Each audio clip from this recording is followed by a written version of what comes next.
Okay, great. So, yeah, well, let's just get started. Does anybody have a question? And yes?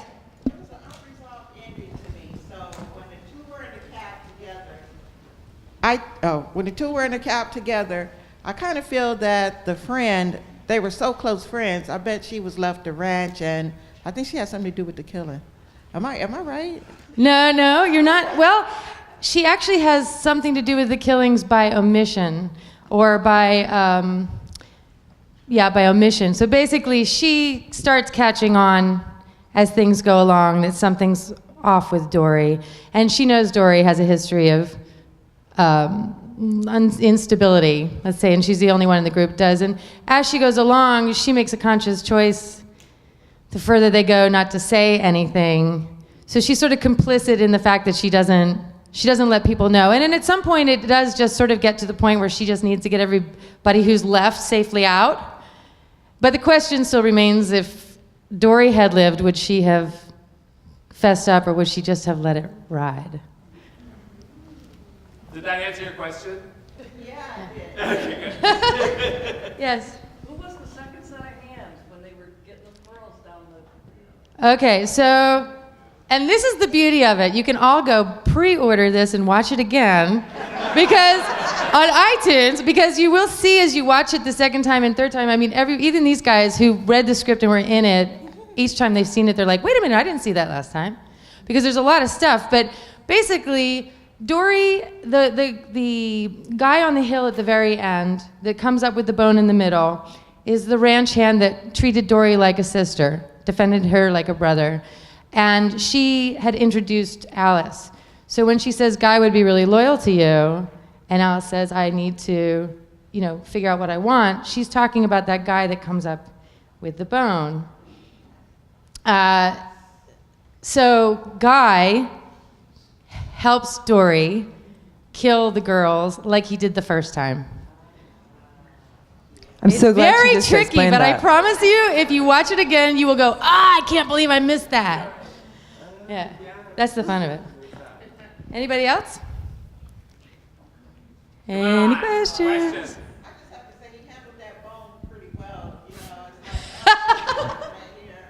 And then she looked at him at the end of the movie when she was talking to her husband, and the connection. Good. Yeah, well, I mean, it does take a little while to all sort of gel in your brain. But the funny thing was that bone. So Kathy has this wonderful dog, Comet. Yeah, Comet was going to be the dog to do the bone bit. If anyone knows me at all, they know I'm severely in love with my dog. And she came to set that day, and we had her ready to go. But then the blood on that bone is made of, there's a lot of sugar in it. Sugar. And we Sugary could not blood. get her to put it in her mouth.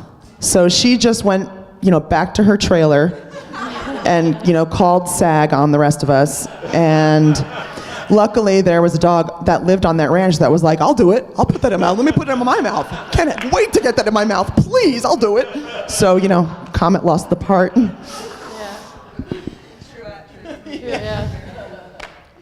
Can you tell us about the shooting schedule? And you shoot movies faster than anybody I've ever heard of. But tell us about that and what it was like to be at the ranch and working with everybody, and a little comment about that from all of the cast. Well, to just address first, Marianne asked about the shooting schedule and the, I guess, what we do to get the film done. And we do shoot kind of crazy fast. Crazy bitches fast. This film was done in 15 days for $200,000. So it was, a labor of love. All of us. Poor Shada. I was like, Shada, I need scrambled tofu and quinoa. And Shada was like, okay. And she stayed up late that night and she cooked the quinoa. And then we never showed it. It was in the pan that whole time that Liz was. And we never showed. I felt so bad. But that's like what you do to try to get a film like this done when you just don't have a lot of money and you're just hoping to get to the end and still be able to pay a paycheck. And, but we are all, guys are all really good friends of mine. So, getting in the mix of it, even though Naya was new, she just fit right in and it became a family and it makes it easier. But you want to comment? Because you want to say something about the shooting?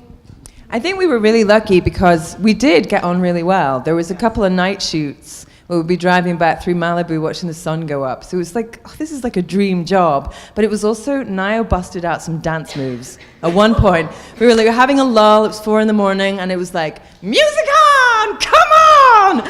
And it really did epitomize the kind of great cast feeling, because we could have stayed doing that. We could have shot forever doing that. It was such fun. We really did. I certainly had a great time. I did too, and I think it's a testament to the cast and the crew, Jane, that at the time when I shot, I had just gone through something personally really difficult for me, and being on set was such a healing, beautiful escape. It was like Jane and John and all of our producers and the cast was just such a loving environment. And so you felt free to play, you felt free to create, you felt free to just grow and challenge yourself, and there was just such a great space for that. So it was really, it was a unique situation for me, very, very wonderful. How do I follow that? Yeah, this was great. Jane, you know I love you, and John, I've known both of these people for a very long time, and got to know these guys, and like they were saying, an ensemble cast like that, you guys have worked with groups of people in chemistry, and you never know what you're gonna get, and you guys know how one person can really offset the tone or the vibe or the feeling of, you know, any group thing you're doing. And this whole group has had so much fun, not only shooting the film, any combination of us that you put together will sit down and have a great time, and it actually does feel like we must have this long history together, and we don't. So I attest that to Jane and knowing how to pick her people well.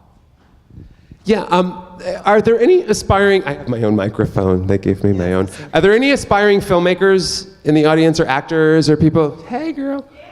Okay, so just to piggyback on what everyone's saying, you know, surround yourself with the people that you're like-minded with, you know? Surround yourself with the people who just want to make movies and to tell stories. And I think all of us have been so incredibly blessed to just love each other and make cool movies and have a great time. And this is not about fame and fortune for us at this point. This is about artistic expression and coming together and being a family. And fame and fortune would be nice.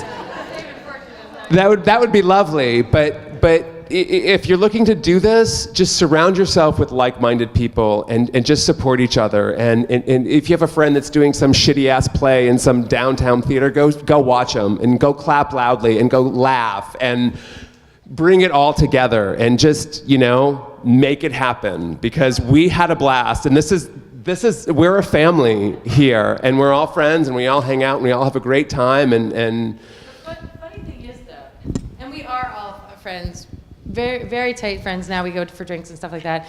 And John and Kathy and I have known each other a very, very long time. Mary's been in another movie of mine. Shada and I did Meth Head together. So we do go way back. But I'll tell you, these guys had a really good time. I was miserable through the whole flipping thing. Everything that could have gone wrong went wrong on this shoot. Yeah. And I'm not kidding. No, everything. It was grueling. They were out dancing to disco in the middle of the night, and I was down there like, I don't know if we can get the blood to drip. I don't know. It was like so horrible. But having said that, I love what I do. So even in the absolute pit of it, it was a better day than any other day I spend not doing what I do. And to be able to at least have a terrible time with these guys was worth everything to me. It was really having a terrible time with these people is the best time you'll ever have in your life. Yeah. So That's surround yourself with those people. Going. Yeah. And do it. Yeah. We did have a particularly bad time with Mary's gag. Did you guys? It was a little dark for me. I didn't see a lot of stuff. Did you guys? Was it dark for you? It was a little dark tonight, right? I was like, oh man. I mean, it's sometimes it's just, you know, we didn't have a chance to check projection and work with these guys, but this scene where Mary gets her head slashed is like really intense, because you see the knife drawing across and the blood just starts gushing down her face. But when we shot it, my makeup artist was like, oh, okay, I've got this new thing. And you put, some chemical on the skin, and then you put this other stuff on the blade, and when you draw the two together, it makes blood. And I was like, wow, that's cool. Okay, let's do that. And we're in a barn, and there's manure everywhere. No, manure everywhere. It was gross. It was so disgusting. And we cleared a path for Mary because she was in, sandals, and we were like, okay. So she had a nice clear path, but the rest of us were literally standing in it. And we had a couple other shots to get. It was running late, and nothing was happening right. And that stupid blade went across her head, and nothing happened. And I was like, you have got to be kidding me. So then she goes, yeah, so the second knife, there was a couple of backups she had, obviously, and the second knife only worked if you pulled it that way. And we'd already shot all the other stuff where it shows the hand going this way, and he was like, I can't kill her that way. That looks ridiculous. So yeah, that was the second knife. That didn't work. Another knife where she put gooky blood on it, and then she drew it across, and there was just lump. There was like lump blood, like it didn't drip. Like plop of blood. That was like the one night I was like, I'm gonna quit. I quit. I quit. And finally, I just was like, we have to call it a day. And Mary had sold the moment so well. I was like, I'll figure it out later. And I ended up going. We went to Oaxaca with Meth Head, and I was down in Oaxaca, and this guy comes up to me. He goes, I'm a special effects guy, and I just saw Meth Head, and I will do anything you want. And I was like, well, I don't have any money. He's like, that's okay. I'll do anything you want. And I was like, hurrah! She was like, all right, give me a lap dance. Said that, I felt bad for the guy because I was like, okay, and hey, by the way, I could use some rain. And by the way, I think we need more blood in the first scene. And when she slits her throat, can we get the blood spraying off? And that shot of Mary when she's on the ground with the bald head, the bloody head, we shot that. Poor Mary. We shot that, and Mary had her eyes, they were facing off, and her jaw was closed. And Chris called me. He's like, Jane, when people die, the muscles relax, the eyes spring forward, the jaw slacks, and I'm like, okay, fine, Chris. Next time I kill somebody, I'll know what they're supposed to look like. And he goes, no, do you want me to straighten the eyes and slack the jaw?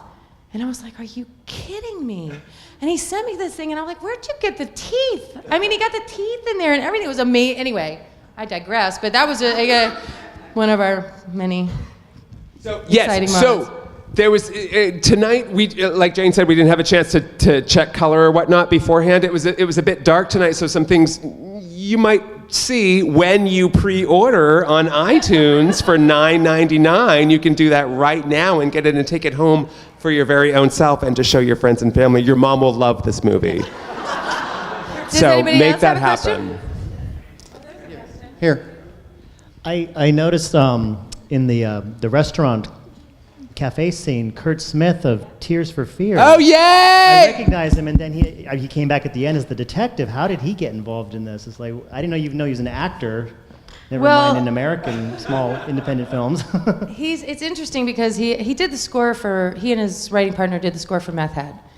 And that came about in a really fluky way in the first place. I used to run into him at a mutual friend's house for holiday parties. But and then he was going to do the score for Crazy Bitches too, and I'm not sure if I'm supposed to say.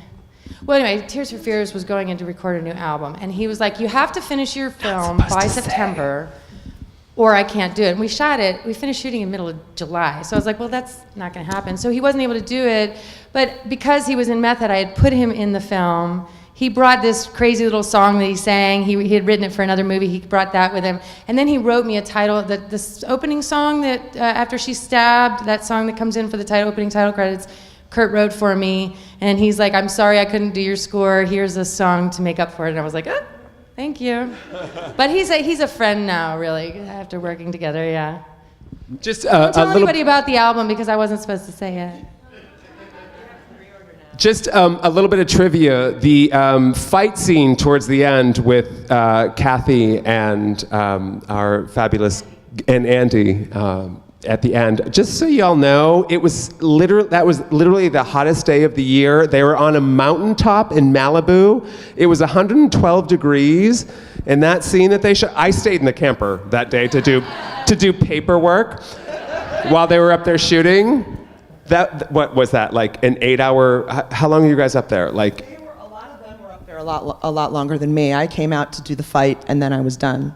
well, she's a We diva got that like fight in 2 takes with 2 cameras. We shot with 2 cameras, but 2 takes. You want It was tell them about it, Kathy? literally the hottest day of the year, like 110, 112 degrees on the top of a Malibu mountain.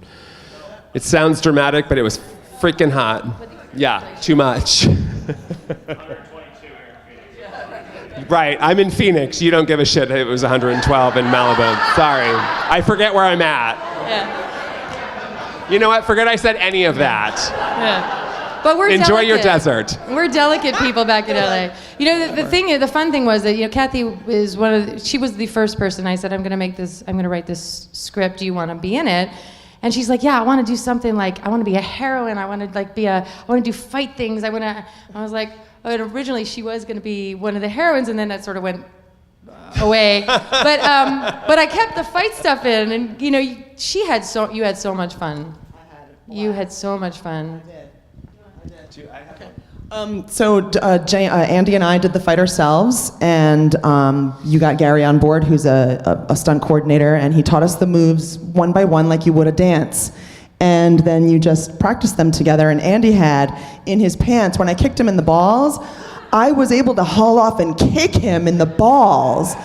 Stop saying balls. It was, he had this thing in his pants that's like one of those nylon leashes you walk your dog on, like the really tough ones, and it was around each ankle and then through his jeans, and so it was short enough that no matter what you did to that, what was short enough? Shut up. It just couldn't, you know. So when he got there on the set that day, you know, we'd been faking it until then, and then on the day he had the apparatus on, and I go over and I'm like, Andy, are you ready for this? And he's like, I'm ready. And I said, do you want to, like, you know, try it, like give it a little. He's like, yeah, I did all that in my trailer. I'm ready. But I really just hauled off and kicked him in the crotch, and it was so fun. And I want to get all my friends one of those things, and let's just go out in the yard and have a good time. I would say to his credit too, he did not flinch. No, he didn't. I was surprised because Kathy's legs are super long. She was back there, and you could see her swing that leg back to get the momentum to come forward. I was like, oh my God. And Andy just didn't act like he knew it was coming one bit. I couldn't believe it. I'm actually wearing the apparatus right now. It's very helpful. Yeah.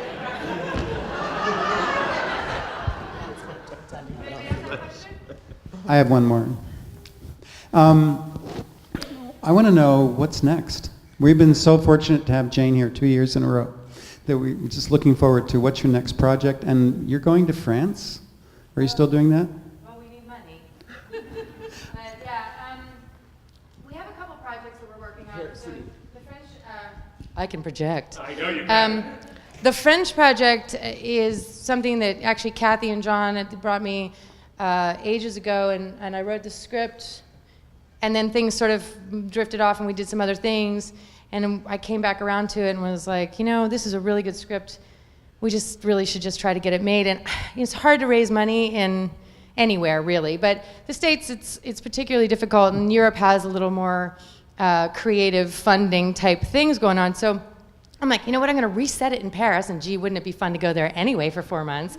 And I'm going to go get a French financer and producer, and so we're sort of halfway there. We've got the whole French cast, and they're really good, and we just have to get the 2 leads, and once we get the 2 leads, we'll get the money, but that's a little far off. And then I'm writing a project for Candace Cain to star in. How about Candace Cain in this movie? Do you guys know Candace? She's the first one to die at the top of the film. Yeah, she's a really unbelievable actress, and she was in Meth Head as well. And she happens to be also a trans actress. But you know, my experience with Candace is that, you know, she's about one of the most feminine women I've ever met in my life. So when we went to do Crazy Bitches, I just was like, hey, I'm gonna write this thing for you if you want to do it.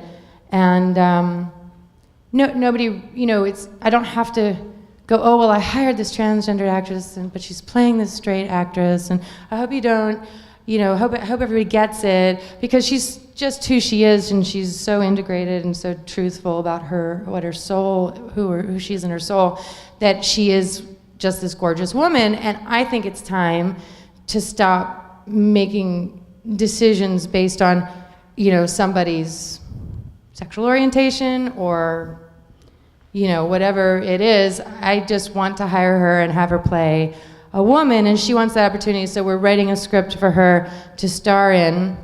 I'm sort of like Guinevere playing Guinevere Turner in the movie, fairly well-known lesbian. And I love the fact she plays a slightly homophobic bitch. It's kind of fun, because why? You don't have to cast somebody gay because they're gay and straight because they're straight. But anyway, so I'm working on that, and then we're going to do a trilogy. We're going to do Crazier Bitches and Craziest Bitches. Right? Yeah.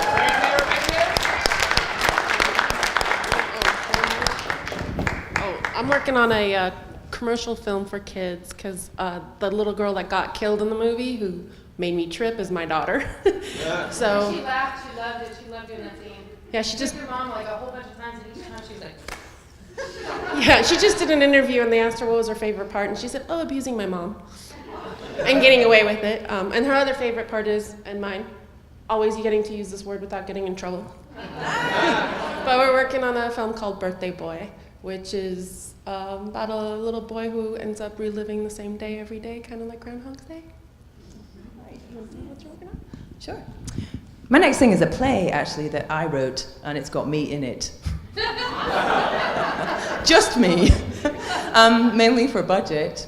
No, it's actually a really special project because it's about somebody who's alive. She's never told her story before. She was a female special operations soldier in the US Army, and is unfortunately one of the many survivors of military sexual trauma. So I've always thought, and it's one reason why I was interested in Crazy Bitches as well, because I think it's our purpose to navigate the dark, and it just depends how you do it. So this is also a project that is dark, but has a lot of lightness in it. And we premiere on Theatre Row in New York in October.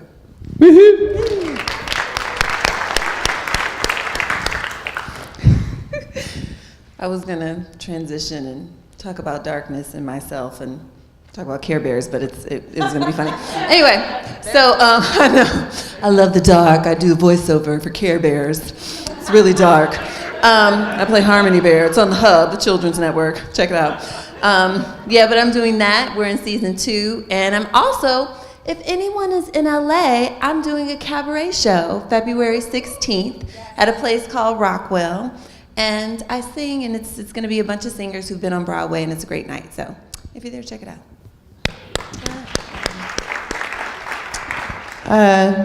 Naya is one of those singers that was on Broadway, by the way, 2004, The Lion King. Naya was in it. From Broadway to Crazy Bitches.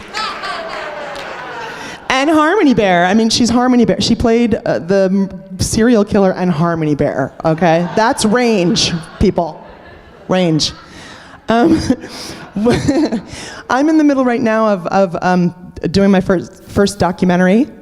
I've been shooting it for a year. I'm entering my second year right now. And I was told when I started this that documentaries take years, and I refuse to let it take more than 2. Hopefully, no more than 3, but 2. I'm going for 2. And it also is a dark theme, I suppose, and without going too far into it, it's a little piece of my life from the past. I testified against a murderer in 2006 who killed a girl in 2003. He tried it on many women. I was one of the women he tried it on, although he didn't touch me. He did touch other women to various degrees, and we all testified against him. And because of that, he's in jail for 25 to life. If the women refused to talk, he would have walked. And none of us knew that. Every single woman had to decide to testify just of her own accord. We had no idea the other women existed. We didn't know what else was going on in the trial.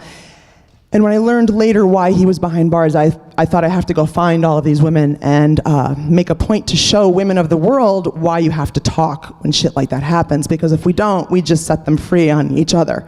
And so if we talk, they end up in jail. Simple as that. So that's what I'm doing. Are there any more you can- questions from anybody? You can go to my website is Kathy is in, like the doctor is in, kathyisin.com. There's a video on the front page that'll introduce you to the project. Go ahead, girl. I was Yes, just gonna we'll meet say you that. by the, what do you call it? The step and repeat for photos. That was the question. While we're outside. I was going to ask you if you'll join us outside by our photo shoot and We will. area. We and- just wanted to see one more thing. more? Okay. As you see this, we have these outside. They're $20 in case you want to join the Crazy Bitches Nation. And we also have hats that sell you Crazy Bitches for $40. Yeah. I also just because it's really hard to make these films and we need all the help we can get. This is going to sound very businessy, but the success of this film to some degree relies on our pre-sales on iTunes. So as much as we kid about it, if we don't get enough pre-sales, we don't get a good position. If we don't get a position, people don't know we're out there. So the more pre-sales we make, the higher up the list we get. And our goal is to get new and noteworthy. Our real goal is to get pick of the week. But these things only happen unless people go out and support. So if you can spare $9.99 and you can go order from iTunes, please go and do it for us and help us drive those numbers up so that we can try to hopefully see some kind of success because We it's can do this again. yeah, so we can do this again. Yeah. And If you would donate like $10, us, that's follow what- us. We all have pages, crazy, yeah. All that stuff matters too. It really matters, and we really appreciate you guys coming out. And hope you had a good time. We did. We always laugh at ourselves. We think we're hilarious. We do. We are. What's up, sweetie? I like Kathy's part because she got to kiss and make out with two girls. Yeah, I did that for her. She can thank me. Lucky casting on my part. Lucky casting.